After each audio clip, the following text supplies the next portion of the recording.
¿Qué tal, amigas? El Señor las bendiga. Ahora que este episodio las encuentre muy bien y pues hoy comenzaremos el capítulo 16 del Evangelio según Juan. Estaremos estudiando los primeros 16 versículos. ¿Qué nos dicen las Escrituras acerca de la persona del Espíritu Santo? Bueno, acompáñenos a descubrirlo. Ok, empecemos por leer los primeros 16 versículos y estaré leyendo la versión NBLA. Estas cosas les he dicho para que no tengan tropiezo. Los expulsarán de las sinagogas, pero viene la hora cuando cualquiera que los mate pensará que así rinde un servicio a Dios. Y harán estas cosas porque no han conocido ni al Padre ni a mí. Pero les he dicho estas cosas para que cuando llegue la hora se acuerden de que ya les había hablado de ellas. Y no les dije estas cosas al principio porque yo estaba con ustedes. Pero ahora voy al que me envió, y ninguno de ustedes me pregunta ¿a dónde vas? Pero porque les he dicho estas cosas, la tristeza ha llenado su corazón. Pero yo les digo la verdad, les conviene que yo me vaya, porque si no me voy, el Consolador no vendrá a ustedes, pero si me voy, se lo enviaré. Y cuando Él venga, convencerá al mundo de pecado, de justicia y de juicio. De pecado porque no creen en mí, de justicia porque yo voy al Padre y ustedes no me verán más, y de juicio porque el príncipe de este mundo ha sido juzgado. Aún tengo muchas cosas que decirles, pero ahora no las pueden soportar. Pero cuando el Espíritu de verdad venga, los guiará a toda la verdad, porque no hablará por su propia cuenta, sino que hablará todo lo que oiga, y les hará saber lo que habrá de venir. Él me glorificará, porque tomará de lo mío, y se lo hará saber a ustedes. Todo lo que tiene el Padre es mío, por eso dije que Él toma de lo mío, y se los hará saber a ustedes. Un poco más, y ya no me verán, y de nuevo un poco más, y me verán.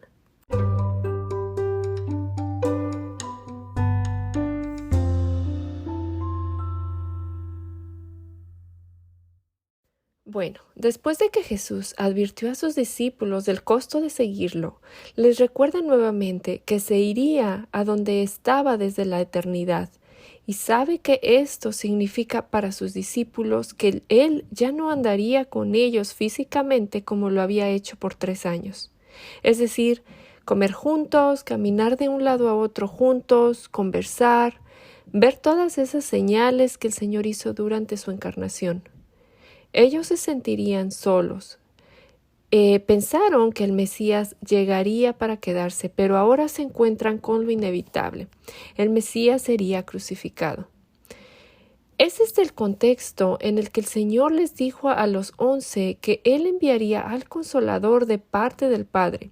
También lo llamó el Espíritu de verdad, quien procede del Padre, y también les dijo que el Espíritu testificaría acerca de Él. Veamos hasta ahora qué es lo que sabemos acerca del Espíritu Santo según Juan el autor. En Juan 1, 32 y 33, Juan el Bautista vio al Espíritu descender y permanecer en Jesús cuando lo bautizó. El Padre dijo que su Hijo sería el que bautizaría en el Espíritu Santo. En Juan 3, 5 al 8 y versículo 34 también, Jesús le dijo a Nicodemo que era necesario nacer de nuevo del Espíritu para entrar en el reino de Dios. Una persona debe nacer del Espíritu para ser salvo. En Juan 6:63, Jesús dijo que el Espíritu da vida. En Juan 7:38 y a 39, Jesús describió al Espíritu como río de agua viva fluyendo del corazón del creyente. El Espíritu no había sido dado hasta ese momento porque Jesús no había sido glorificado. En el capítulo 14, justo cuando Jesús los estaba consolando y les estaba entregando la promesa de que en casa de su Padre había muchas viviendas y que Él vendría y los tomaría con Él para que estuvieran donde Él está, el Mesías les dijo que Él rogaría al Padre y el Padre les daría otro consolador para que estuviera con ellos para siempre.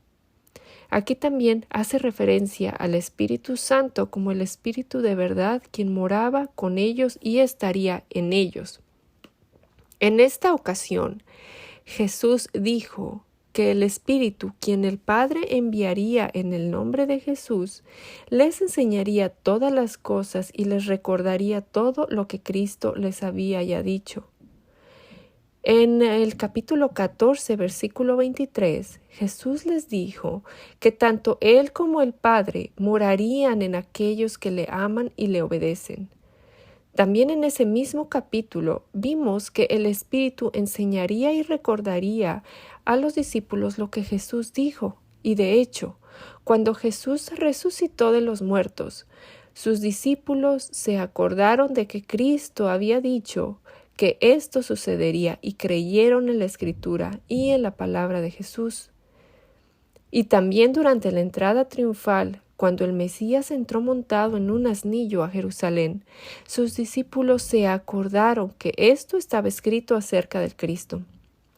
También les dijo que si le amaban, obedecerían sus mandamientos.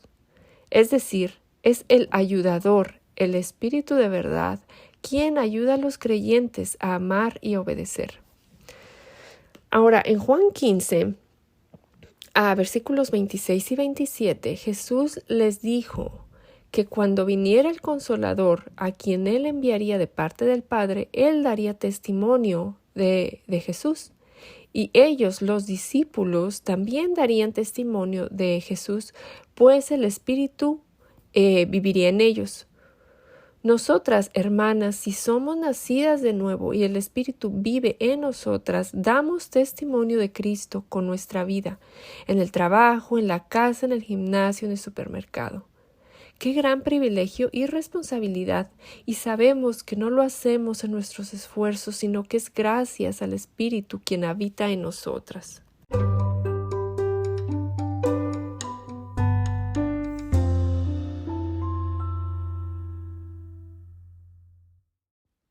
Ahora, habiendo hecho esta pequeña recopilación de lo que hasta ahora Juan, mediante el Espíritu, nos dejó escrito, sigamos con la línea de pensamiento en el capítulo 16. Jesús les está advirtiendo a sus 11 discípulos lo que está a punto de suceder. También les acababa de advertir que el mundo los odiaría, pero les promete la venida del Consolador. Él les dijo todo esto para que su fe no flaqueara.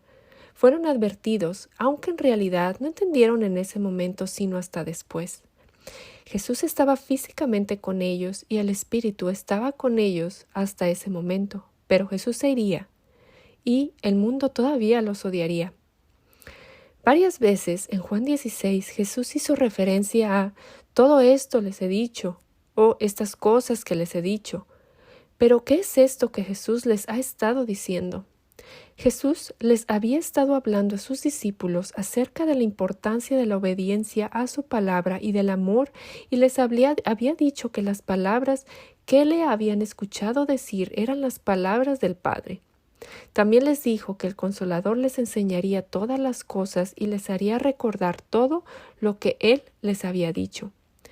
Los discípulos se entristecieron cuando Jesús les dijo que Él se iría, pero la venida del Espíritu les ayudaría en su tristeza. Él habló de la paz y gozo que les dejaba.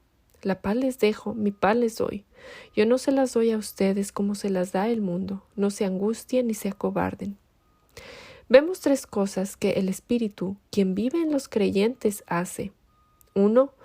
Convence de pecado de incredulidad al no creer en Jesús. Juan el autor lo deja claro. Incredulidad, no salvación, no esperanza. Número 2. Convence de justicia porque Jesús regresaría al Padre. Cuando Jesús estuvo en la tierra, mostró lo que es la justicia. Después de que Cristo regresara al Padre, el Espíritu Santo en los creyentes convencerían de justicia por su manera de vivir y de hablar. Número 3. Convence de juicio, porque el príncipe de este mundo ha sido juzgado. El enemigo ha sido juzgado en la cruz y en la resurrección, y todavía se espera un juicio para el mundo. Algunos de los discípulos que escuchaban a Jesús y llegaron a ser templo del Espíritu Santo se convirtieron en autores de parte del Nuevo Testamento. Por ejemplo, Juan escribió también Apocalipsis, entre otros, y Mateo también escribió acerca de las cosas por venir.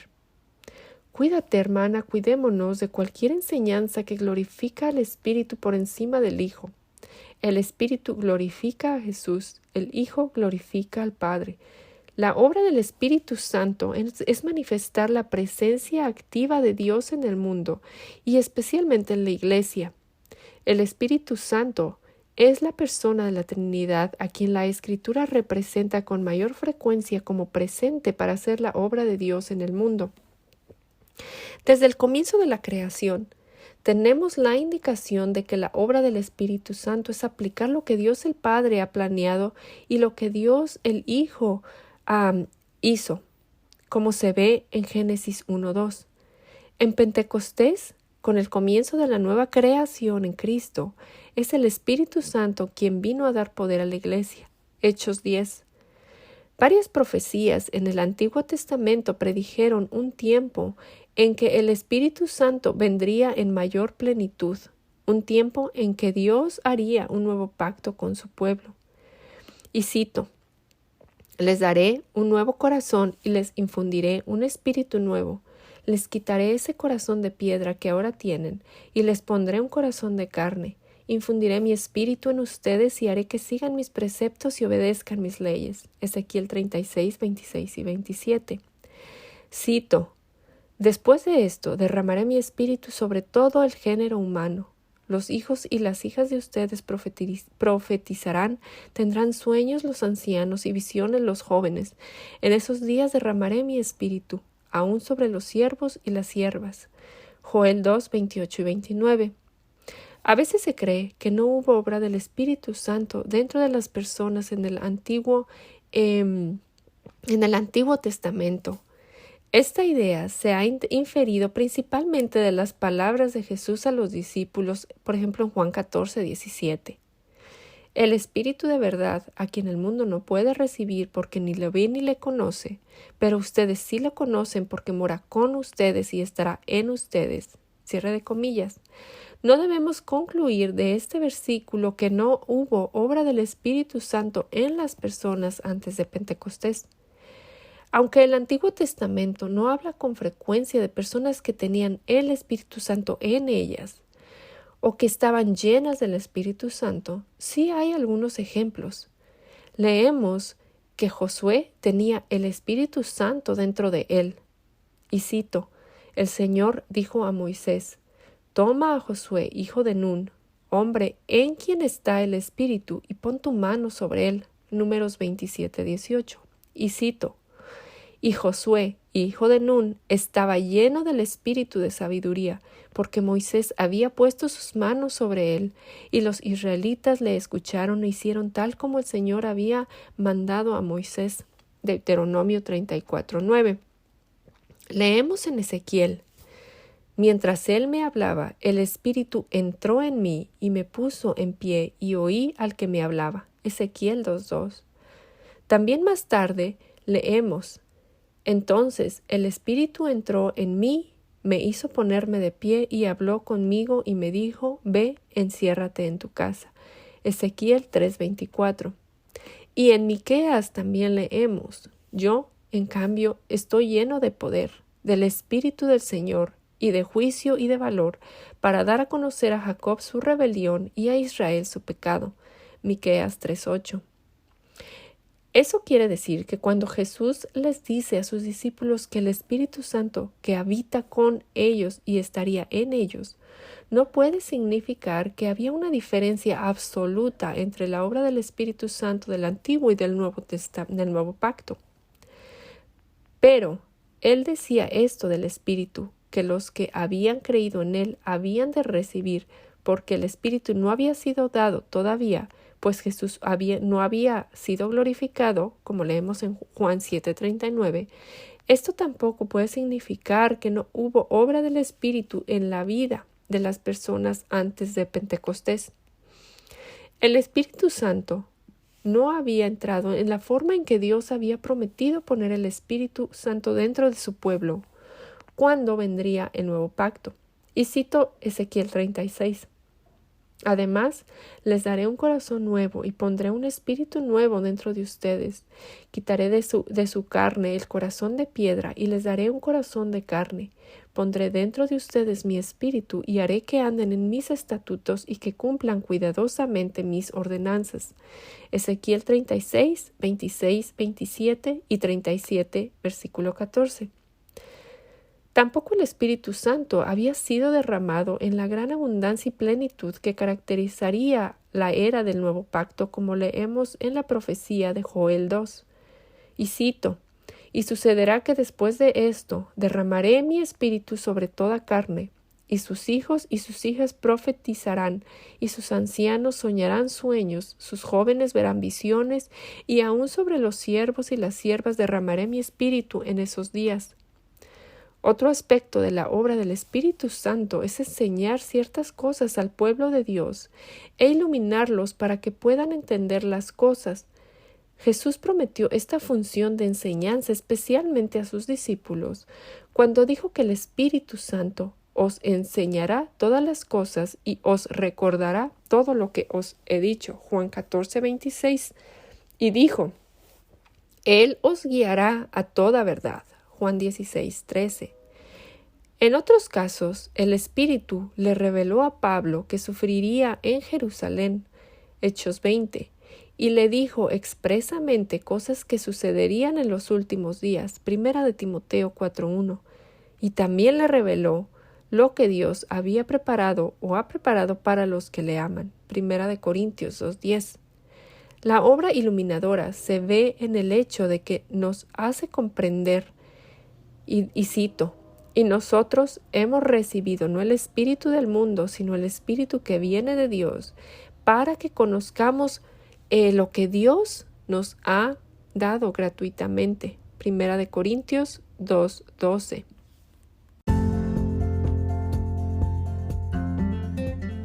¿Cómo saber estas cosas acerca del Espíritu Santo nos ayuda ahora, en nuestro diario vivir?